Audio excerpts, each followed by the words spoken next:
Well, good morning to you. Turn to Matthew chapter 5. A little quandary this morning. We are looking at the Sermon on the Mount, of course. And we only got 3 Sundays until Easter, which is going to be a phenomenal time. I want to remind you of the risen Lord at the heart of the city, which is at 6:30 on Easter Sunday morning. I want to keep that before you. We'll be meeting down on the square at the heart of our city for a resurrection service. So the risen Lord at the heart of the city. So we got about 2 Sundays, and then that takes place. And I think that what we're going to do is probably move into some focusing on the cross in the next couple of Sunday mornings, and then into the Easter time, which means we're going to be setting aside the Sermon on the Mount just briefly for that period of time. But I want to go back to what we tried to do last week and did so poorly that we're going to have to do again, or got so long-winded we couldn't do it all, or whatever the case was. No comments. So we're looking at Matthew chapter 5. And we're going to be looking at the whole chapter because it's an overall view. And by necessity, I'm going to have to give you a little review of some of what we talked about, but hopefully we'll just skim over the top of it and move right in directly into what we want to talk about today, which is just more of the same. But if you look at Matthew chapter 5, verse 1, he says, "And seeing the multitudes, he went up on a mountain, and when he was seated, his disciples came to him. Then he opened his mouth and taught them, saying." Phenomenal. We talked about the setting, and we gave you 3 ideas on the setting about the Sermon on the Mount, which seems to be important about how this all came about. And the setting, the 3 ideas were the multitude, the mountain, and the message. In relationship to the multitude, Luke gives us a little more information about that there was a large crowd, that Jesus, of course, had gone to the mountain to pray, and he'd prayed all night. He came down from the mountain, and there was a great multitude there. And the multitude was not the focus of the message. It was the disciples that was the focus. He took his disciples aside. They were there. Multitudes were there. Don't have any problem with that. And Matthew highlights that as well in verse 1, and seeing the multitudes. So there is a multitude that's listening in, but the specific focus of the message was the disciples themselves. And we talked about that. The mountain, of course, seems to be important, because it's the Sermon on the Mount. See, it's even in the title. That's how important it seems to be. And all the way through the book of Matthew, Jesus always went to the mountain to pray. So you get that emphasis. And again, and Luke picks up on that he went to the mountain, prayed all night, got his disciples a list of the names from the Father, came down, chose his disciples from this large multitude, and then gave his message. And the message is, he pulled his disciples aside and said, "I want to talk to you." Now again, multitudes were there to hear, but the focus of the whole thing was the disciples. Another thing we talked about, which is really strong in the passage, which has to be constantly kept in mind if we're going to get a hold of this at all, so we'll just keep reminding you of that, is what the result of this whole message was. You can learn a lot about a message from what the effect that it had. And when you go to the end of the Sermon on the Mount, which is chapter 7, and you look at what happened, how the multitude responded to this, and how the disciples responded, you find it in verse 28. And it says that the people were astonished at his teaching. It's really an interesting Greek word that's translated astonished. It's ekplazo. And the idea of the word is ek, which intensifies the word plazo, and plazo literally means to knock or hit with a great force. So this multitude, and every time this word is used, by the way, in the New Testament, it's used in the sense of knocking somebody out of their senses. Boy, I'd like to do that to some of you. Woo! Just knock you out of your senses. Jesus just laid this truth out. It was so powerful and so overwhelming that Matthew records he knocked them out of their senses. And they looked at one another and said, What is going on? We've never, ever thought of anything, heard of anything. And all the Old Testament, we're talking religious people here, all the Old Testament, we're talking folks that keep the law, all the Old Testament, we're talking all the structure. We offer the sacrifices, we do the right stuff. All of that Old Testament structure, all that they knew in the law, all that they'd been taught, all the scriptures, these young Jews, when they were kids, memorized the first 5 books, man, which beats anything you've done. And this just knocked them out of their senses. Oh, I love that. So when you look at chapter 5, 6, and 7 and then say, what on earth knocked them out of their senses? Obviously, it was not just what Jesus said. It was what he said. But it was Jesus himself. Now somehow, I've got to get you in your thinking to intertwine the message with the person. We're always talking around here about the living word and the written word and the interaction of that thing. See, the Sermon on the Mount is absolutely useless if he isn't in the middle of it. Take the ingredient of Jesus out of the equation, and the whole thing is absolutely ridiculous. The whole business of turn the other cheek, that is stupid. Unless you put Jesus in the center of it. That doesn't make any sense. In the first place, it's totally impossible because I'm not going to do that.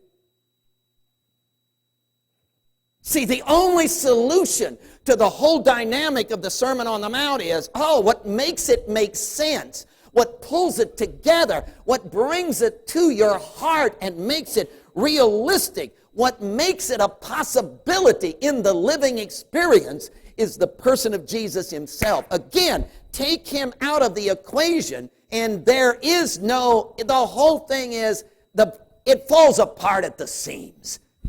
So Jesus is the ingredient, he's the flow, he's the fiber that takes the Sermon on the Mount and makes it embraceable. So we're not asking you, he's not asking you to embrace a set of ethics. He's not asking you to embrace a particular lifestyle. He's not asking you to embrace certain moral systems or moral ethics. He's asking you, please embrace me, because outside of me, this won't make any sense to you at all. So Jesus is not only the solution to the Sermon on the Mount, not only the speaker to the Sermon on the Mount, he's the solution of the Sermon on the Mount itself. So what the Sermon on the Mount requires of you is an intimate embrace of the person of Jesus Christ. We are not proposing in the Sermon on the Mount, Jesus is not proposing a new discipline technique. He's not proposing a new methodology of bringing your life under control. He's not proposing a turning over of a new leaf. He is proposing a new relationship with himself. Now, get the picture. Here's all these Old Testament people who've known nothing but Old Covenant. Jesus is coming in, introducing a whole new covenant. And it knocked them out of their senses. Whoa. That's so neat, isn't it? I knew you'd like it. Now, when you come to the Sermon on the Mount, we're breaking it into 3 parts. And we're dealing with chapter 5 because that's the first section. So chapter 6 is a section, and the material just naturally falls into those sections. And then chapter 7 is a section on its own. And we're calling chapter 5 the present reality. And one of the things that was a foundational element, and we probably spent way too much time last week, or Sunday before last, talking about this, but it's just so absolutely essential. If you don't get this, none of this is going to make sense, or it will at least confuse you. That Jesus in the Sermon on the Mount is giving a standpoint of the kingdom, not a standard of the kingdom. You got to get that. This has to come through. So we said we were going to talk when we presented this, we said we were just going to keep talking until you got it, so obviously you didn't get it. Because we didn't quit talking, and here we are talking about it again. Loosen up, folks. It's all okay. The Sermon on the Mount is not a standard, a new standard that Jesus is presenting. It's a standpoint. It's a place to stand and view what's all around you. See, all the other religious leaders gave a moral system. The Old Testament was set up on that basis. The Israelites, the Pharisees, and the Sadducees were really into this. The whole deal was, in all the world religions, you study them, they're all the same. They all take us in the same direction. And what the deal is, here is a moral system.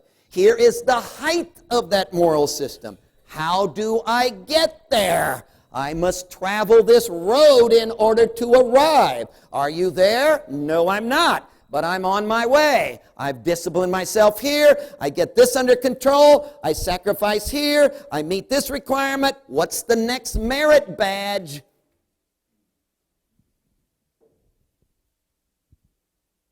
Finally, hopefully, about the time I die, woo, I'm there. And it's a road I have to travel in order to arrive at this particular point. Jesus says, I want to present to you the kingdom of God. Oh, immediately we think, how am I going to get there? Oh, be poor in spirit, mourn, and lay out the Beatitudes as steps to take. That's not his approach at all. That's why they were knocked out of their senses. See, Jesus came and did not give a moral system as an end or a goal to travel the road to arrive to. He gave it as the beginning point. Here's where you are. Not, here's where you're going.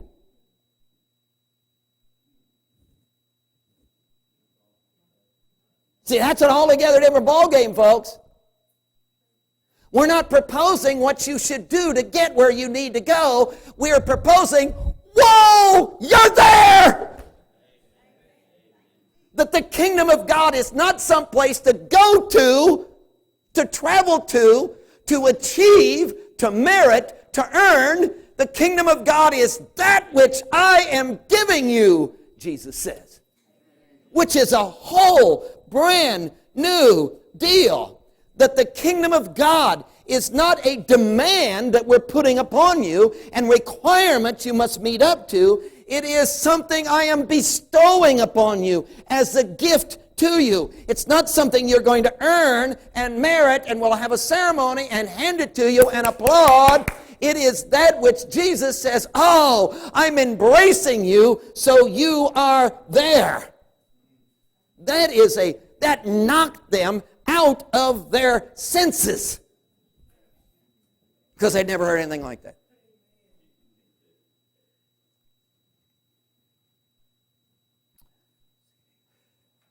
Are you what you ought to be? Well, no. Are you where you want to go? Well, no. I'm working on it. See, God isn't done with me yet. Be patient with me. See, we have a lot of that in us. What would it do for you today if I could tell you that in the embrace of Jesus, the kingdom is present and you are what you need to be in that embrace? What would happen today if I could convince you that everything you need is found in the person of Jesus Christ?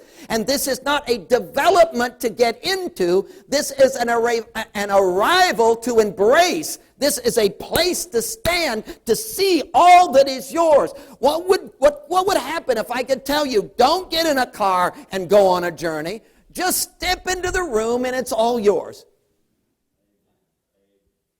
Jesus is the kingdom. And he comes in the great Sermon on the Mount, not as this is where I want you to go, a new law that I'm giving you, but hey guy, this is a life you can now live because you are in me. And it knocked them out of their senses. Now, that brings us to get into the substance of the kingdom, which begins, of course, in verse 3 and goes through all the way to the end of chapter 7. But we're only going to look at chapter 5 when we started walking through this. Now, there are promises that are distinctly connected with the Sermon on the Mount. No question about that. But the promises are not rewards for doing certain things. They are results because of who you are.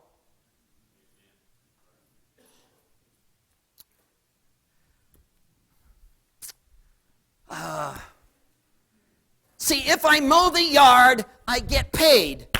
That's a reward for mowing the yard. But when my dad dies, I get an inheritance. Why? Just because of who I am.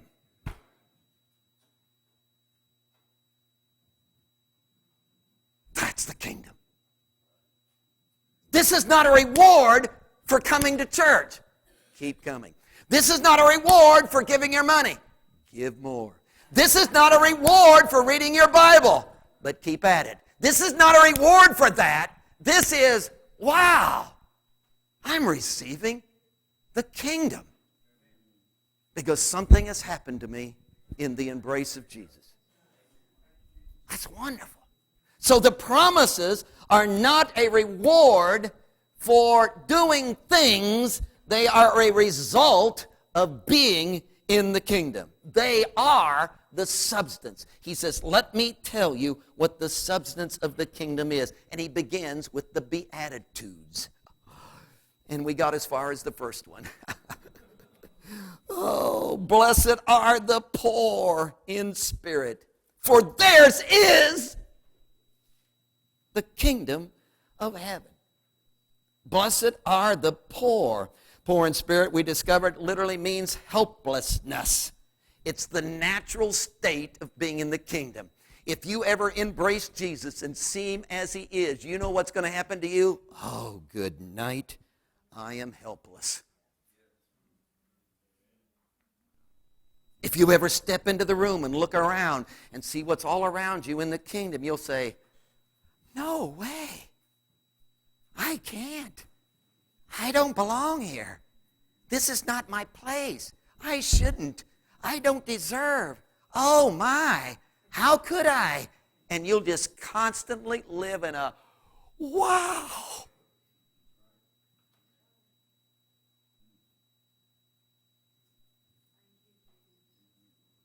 There is no cockiness in the kingdom.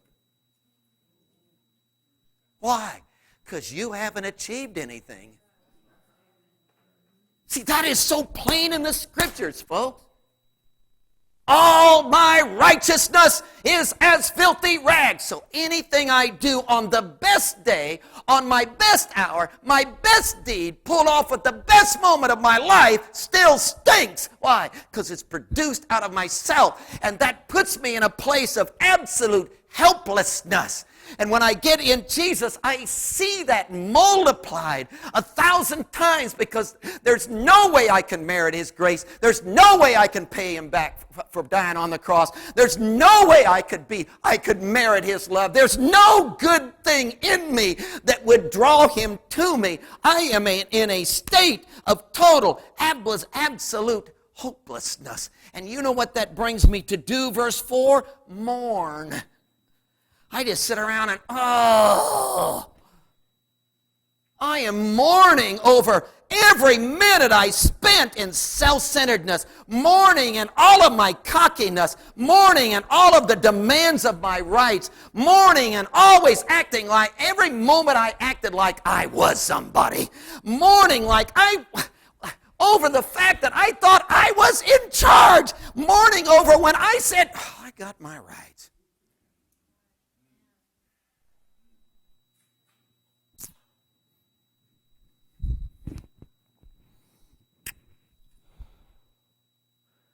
This would have been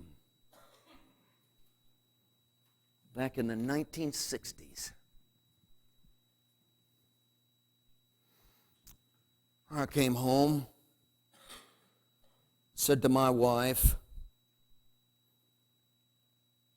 I'm buying a car. I told this to the guys the other night. I'm buying an old car. It's an antique. I'm buying that old car. She said, no, you're not. I said, yes, I am. I'm buying that car. I want that car. We don't need that car. Doesn't matter. I'm buying it. I want that car. She said, no, you're not going to buy that car. I said, I'm going to buy that car now, whether I want to or not. Just to show you who's boss.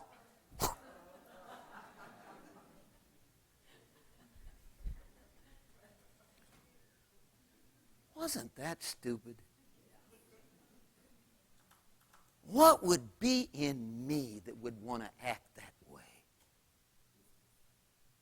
What was I thinking? I look back on that and I say, oh my Jesus, why was I? What was?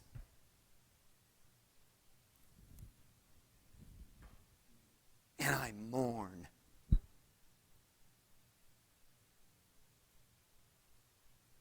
What was wrong with me? Well, should you have bought the car? Should you? The car was immaterial. Look at the attitude, man. Look at what was going on inside that boy. Who was that guy? Was that me?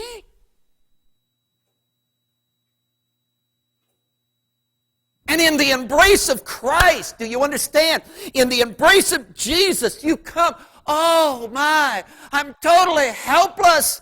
And I mourn over every situation where I acted like what was wrong with me? And that brings me, he says, to verse 5, which is a meek, they shall inherit the earth. See, meek, if I understand it correctly, literally means living in a state of aggressive anger against all pride. In other words, I'm living in this helplessness. You'd say, well, this is awful, just walking around helpless and mourning over everything you've done that's been wrong and living in a state of aggressive anger against all pride. You're living, you just see pride and you're repulsed by it. It just turns you off. You don't want anything to do with it in your life. It just makes you angry, a state of meekness. We're talking kingdom here. Well, I can't be that way. I know. That's why you got to be in him. That's why he's the center key of all of this. Of actually being in him. And in him there's that helplessness that causes me to see what I was and mourn over that and be repulsed by that, and meekness saying, no, I don't want anything to do with that. And you know what that does to me? That creates within me this hunger and thirst to say, oh, I've got to have him. I've got to have him. I've got to have more of him. It's the only chance I've got not to go back and be that idiot.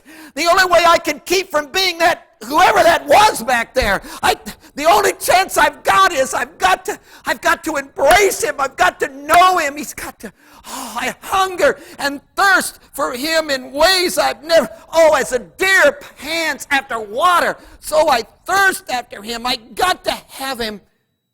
I can't make it without him.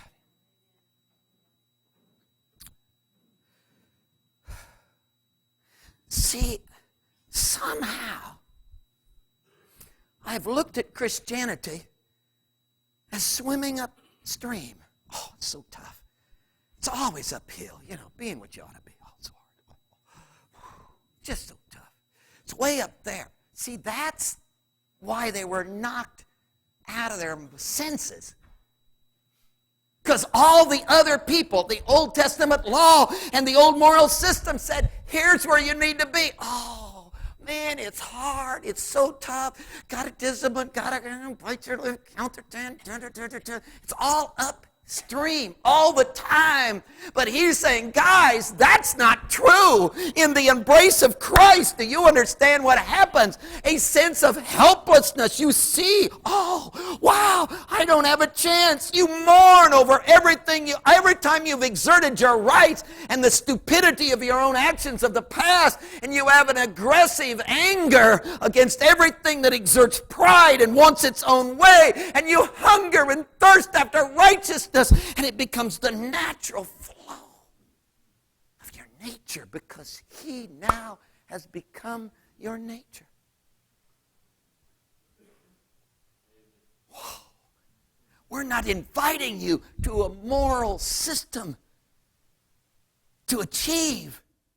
We're inviting you to stand where he's placed you in him and be who he's dreamed you could be. Now, the next 4 Beatitudes shift on us. See, the first 4 focused on who we are in him. The last 4 focus on how he's flowing out of us. And he moves us from the hungering and thirsting to verse 7, the merciful. Guess what's going to spill out of my life? Man, if I'm embracing him and I'm this helplessness, I can't make it without you, Jesus. I'll revert back to being that old guy again, and I mourn over every time I've ever expressed that attitude in my life. And lo and behold, I am this aggressive anger against all pride, and I hunger and thirst after you. And then I turn to you. How am I going to treat you? Merciful. You think I'm going to point out your sin? I'm mourning over what I did. You think I'm going to kick you and criticize you and judge you? Because I'm so helpless. The only thing I can do to you is reach out and grab you. Say, come on, join me in this. Be a part of this, will you? You too can get in on this, man. There's mercy for you too. And I'm going to give you mercy, which means what? I'm going to experience more mercy. In fact, not only is there going to be mercy, but I'm going to have a purity in my nature, pure in heart. The whole holiness concept just rings in verse 8 because of the nature of God. I'm abhorred by the pride. And how am I going to treat you in my relationship? All sin is going to be eliminated in my relationship with you. And I'm going to be a peacemaker, which is not the elimination of conflict. I love that. You understand that you can eliminate all conflict and still not have peace. Bless God. There were these people in our church that were causing all kinds of trouble, and we got rid of them. Now we're going to have a little peace. No, you're not. No, you're not. Because the elimination of conflict is not peace. Peace is an inner state because I've embraced him that's unaffected by the circumstances of my life. Come on, that's not new to you. You're called sons of God. And with this inner nature, see, all of this is driven to the insides. In fact, you can walk right into the middle of persecution, which is the 8th beatitude, and it's all okay. Bring it on. Give it your best shot. Why? Because you can't disturb this. Beatitudes. So you can see how important this wonderful opening statement of the Sermon on the Mount is, as he literally lays out these 8 Beatitudes. Now, you go from the 8 Beatitudes. By the way, there have been those who have tried to make 10, and I could give you reasons why not, and we'll probably will sometime, but not now. There are 8. And the reason they wanted 10 is because the 10 commandments, the 10 Beatitudes. It would be neat. And God ought to be consistent. Now, in the Old Testament, there's 10 commandments. We understand that. And prior to the 10 commandments, in Exodus chapter 19, 10 commandments are given in 20. In 19, there is a great, what'd you call it? There is a prologue, what you'd call it, a prologue. It's a great statement that sets you up for moving into the 10 commandments. Now, in this statement, Jesus gives 8 Beatitudes, and he doesn't give you a prologue, he gives you an epilogue. And the epilogue starts in verse 11. Now, as he moves you into verse 11 and on down from verse 13, verse 11 and is really a tie-in and is probably connected to the last Beatitude, so you're really looking at verse 13. Verse 13 down through verse 48, which is the end of the chapter, obviously, is the epilogue. All giving you an after statement and an additional explanation of the Beatitude. So don't come along and say 8 Beatitudes and just study them and say, oh, I know what they're saying now. No, you can't study these 8 Beatitudes without studying the epilogue, which gives you more content and explanation of the 8 Beatitudes. Now, the epilogue is really important because as he starts in verse 13, he says, you are the salt of the earth. It's a state of being. See, you don't look at verse 13 and say, oh, I'm salt. How do I be that? You don't be salt. You don't do salt. How do you do that? You don't do salt. You be salt. And the important part of salt, he says in verse 13, is flavor. So you can dress up like salt, but you don't taste like salt. You can act like salt, but you don't taste like salt. Tasting like salt comes from being salt. What's he explaining? Beatitudes. That you don't do these things, you are these things. These are the natural result of being in the kingdom. This is what happens to you when you embrace Jesus. You are salt, man. This is your state of being. So just be who you are, will you please? Just be who you are. See if I could convince you of who you are.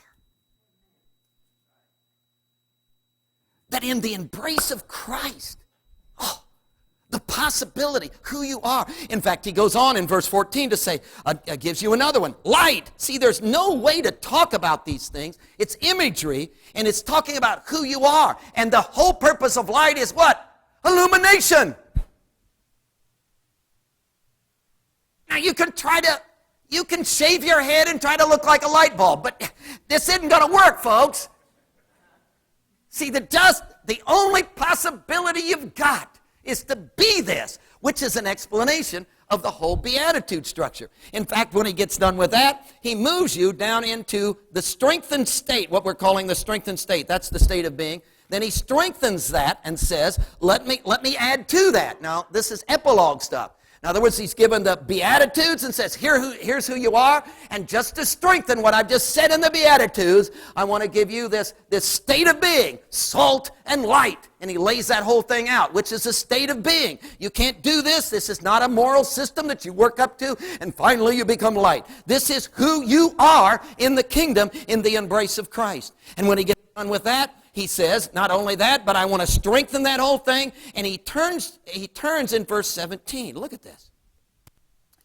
I didn't come to destroy the law or the prophets.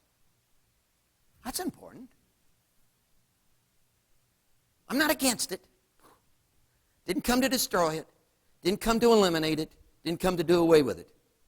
I did not come to destroy, but to fulfill. Now, we talked about this, I think, a little bit. Came to fulfill, meaning what? Meaning, it's not gone. Well, it is gone. Well, it's not there. Well, yeah, it is there. It's disappeared. Well, no, it hadn't disappeared. It's like your first grade. You experienced the first grade. What happened to it? Well, it's gone. No, it's not. Well, it is no more. No, it's not. Well, I drew a line for that and canceled it. No, you didn't. the first grade has been absorbed into who you are as a college student. Well, what did you learn in the first grade? I don't know. Well, what did you do in the first grade? I have no idea. Can't remember. But all that I learned then was sucked into who I am now and that's the law. See, it's gone, it's not gone, it's been sucked in to who Jesus is, and it's there in Him, so it's not eliminated or it wasn't bad. It's not that kind of, it's been fulfilled. So the old covenant has literally come into the new covenant and is somehow filled up and brought together and makes sense and has gone to a new level in Jesus. Now he says, let me show you how that happened. Now remember, we're just doing a survey here. Can you imagine getting into the middle of this? Look at verse 21. You have heard it said by them of old, you shall not murder. See, the epitome of the old was, don't kill. And if you bit your lip and got your body under control and you controlled yourself so not to kill, yay! Merit badge is yours. Jesus said, let's take the old, let's do two things to it. Let's internalize it. Let's go from the outside, let's go to the inside. Whoa. You know what that does? That means we're not going to talk about an action of murder, we're going to talk about a feeling of murder. What would you call that? Hate.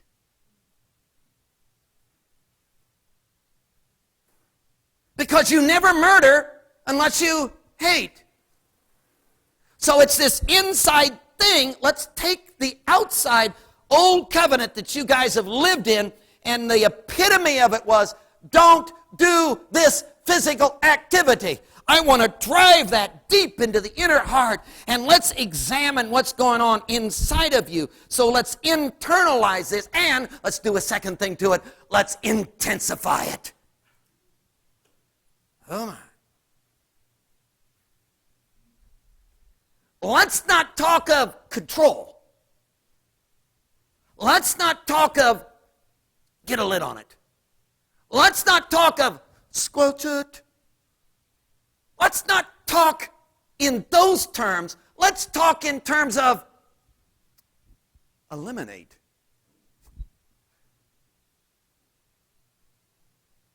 This is awful. Because now you've taken an old law that says, thou shalt not murder. Now I can't even hate the guy. I can't even think murder. I can't even draw little pictures and hang him by a noose. And I can't put his picture on my dartboard. And how am I going to get rid of my frustrations about him? Don't have them.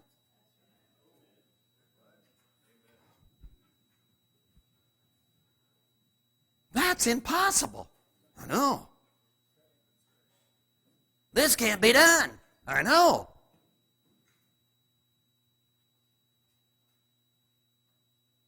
Well, how am I going to travel a road to get there? You're not. Well, can you give me the methodology? Yes, I could. Come to church every Sunday and give me $50. Well, you could at least try it. Well, that wouldn't work. I know, but try it anyway. At least the $50. We're really on to money today, aren't we? I don't know what the deal is. See how ridiculous that is? Well, how am I going to get? You're not. He says, you're there in me. You're there in me. I'm the solution to this. Moving on. He says, let's not only talk about verse 21, which is murder and hate, let's talk about, oh, brother, verse 22, or verse 26. Assuredly I say to you, you have, no, it is verse 22. I'm sorry. Verse 27. Yeah, it's verse 27. Now, I'm the preacher. I should know these things. You have heard that it was said to those of old, you shall not commit adultery. See, the epitome of the Old Testament was, don't commit the act. Well, I'm into pornography. It's okay.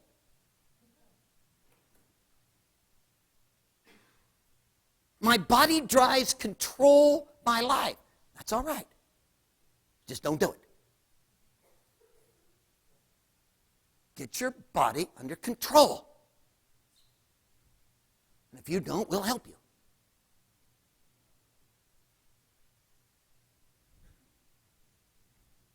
Let's take that. Man, it's quiet in here. Let's internalize that. Take it inside. From act to thought. And let's intensify it.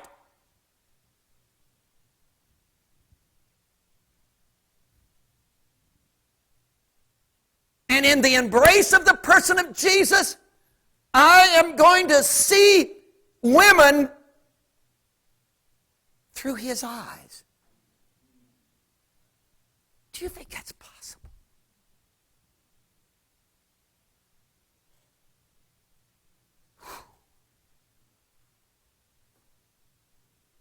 Do you think it's, well, how am I going to get there? You're not. How am I going to write? You're not.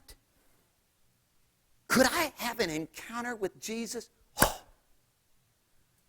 that would do something so strongly within me that my way I see things would be different? The way I see you would be different.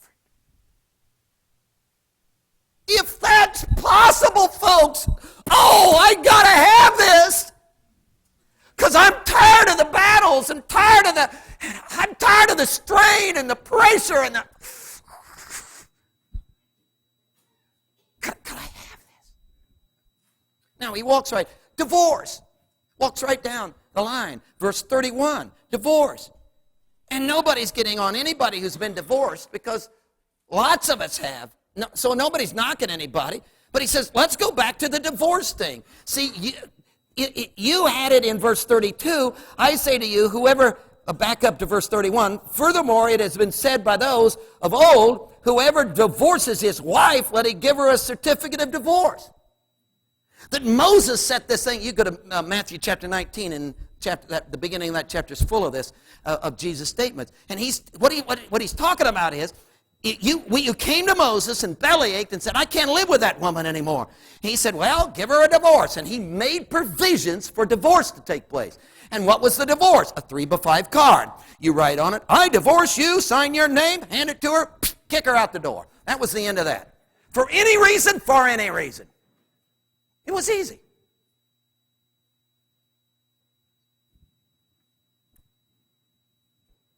It didn't have anything to do with you, my mate. It had everything to do with me and when I'm upset and what I like and what I don't like. And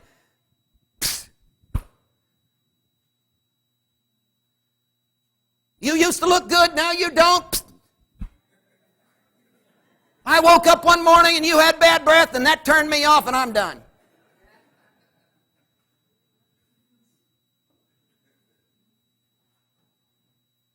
That was the whole deal. And it was all okay. It was right. It was interesting. You know what that does?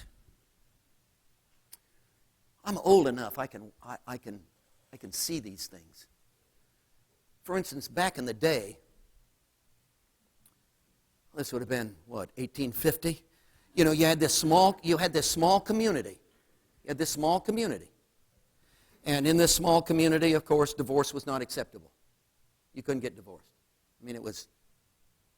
So, I didn't like you, you didn't like me, but we couldn't get divorced.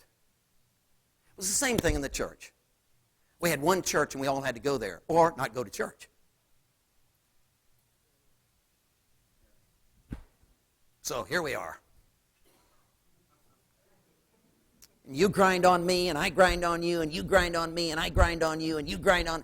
You know what that does? That sharpens you. That develops you. You get calluses. You get tough. You get strong. Builds character. See, what they wanted to do was, I don't like you, you don't like me, which develops no character. And I said, what I want to do is I want to internalize this whole thing. And I want to tell you, Jesus said, you got a divorce. Why? Because of the hardness of your heart. And the actual Greek word for hardness of a heart means destitute of spiritual perception.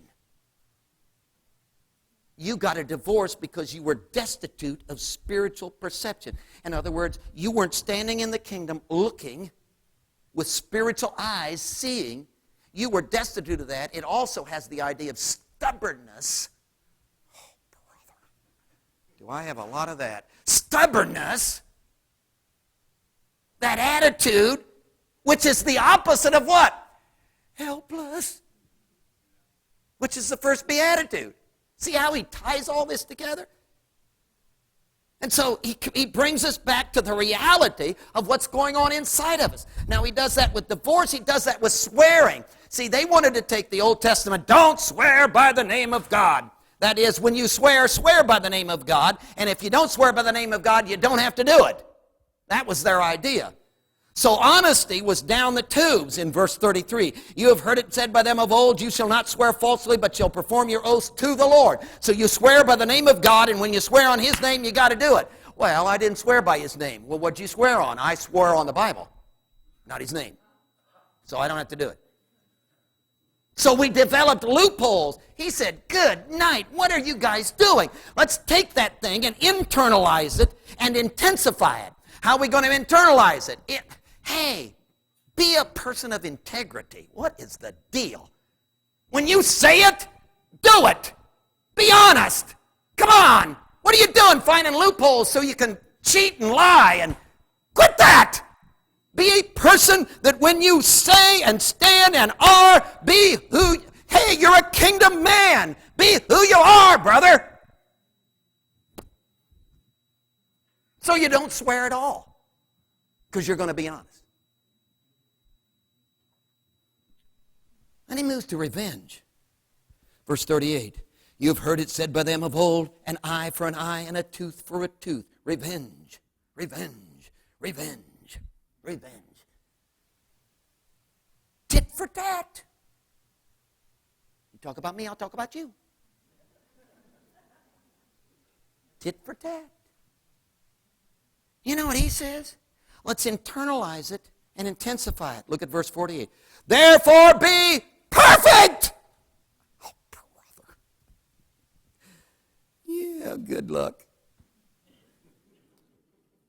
And just so you don't misunderstand, like your Father in heaven is. Oh, that's ridiculous. Hey, are you sons or aren't you? Are you in the kingdom or aren't you? Well, how is my Father? Oh, he lets it rain, verse 45, on the just and on the unjust. He lets the sun rise on the evil and on the good.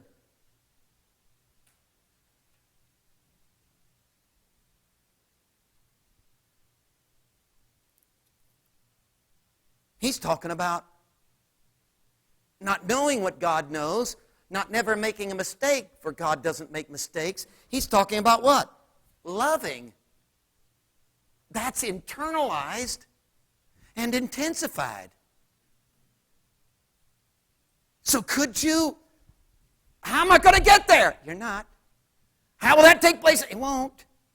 How will I crawl up to, you won't. How can I swim upstream? And you can't. How can I climb that hill? You won't. Could you have an encounter with Jesus where in a state of helplessness, you know he is your only chance. You mourn over everything you've done that's been wrong, man. All the pride and all the, oh, brother.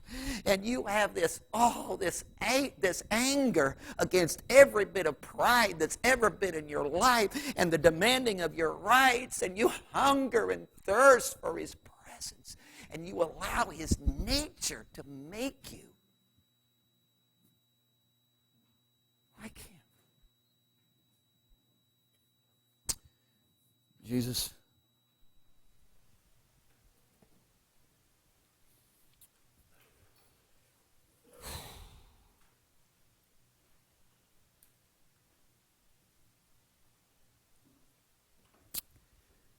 there's no proper response this morning except falling at your feet. No one can go out saying, well, I'm going to work on it. There's no chance of going out of here saying, well, I'll do better.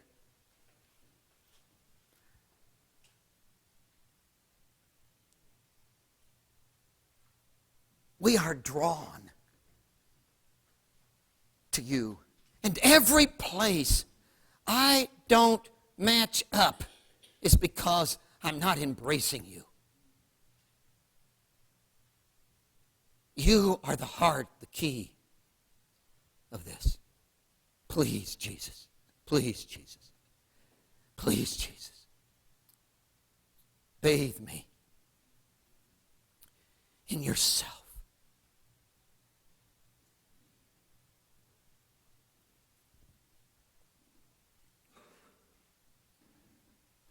Heads are bowed.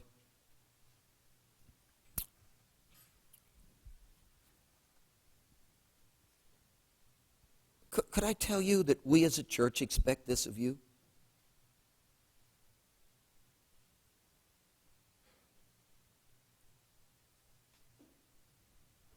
Could I tell you that we as a church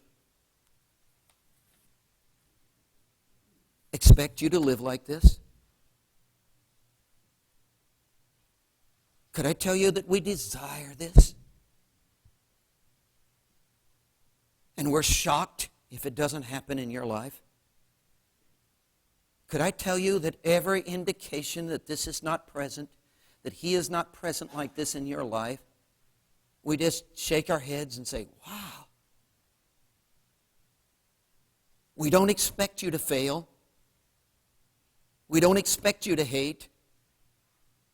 Our anticipation is, in fact, when somebody comes and says, oh, they hate so-and-so, we shake our head and say, no, they don't. Because this is what we believe you are in Him. And this is the call.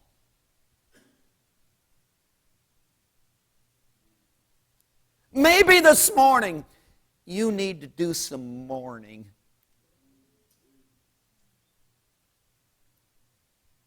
Maybe you need to get on your knees this morning. In helplessness? Yeah. And mourn because you acted like an idiot. You blew it. You didn't embrace Him. You went out on your own.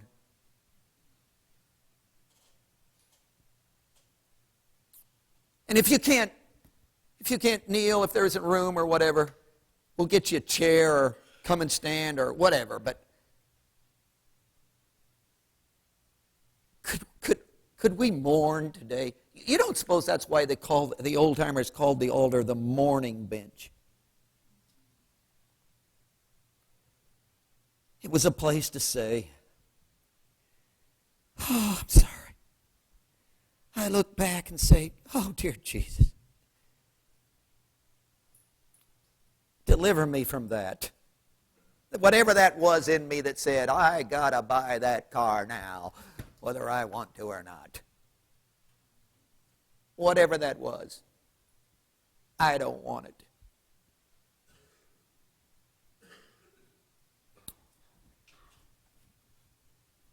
Moments of seeking. Anybody want to mourn with me?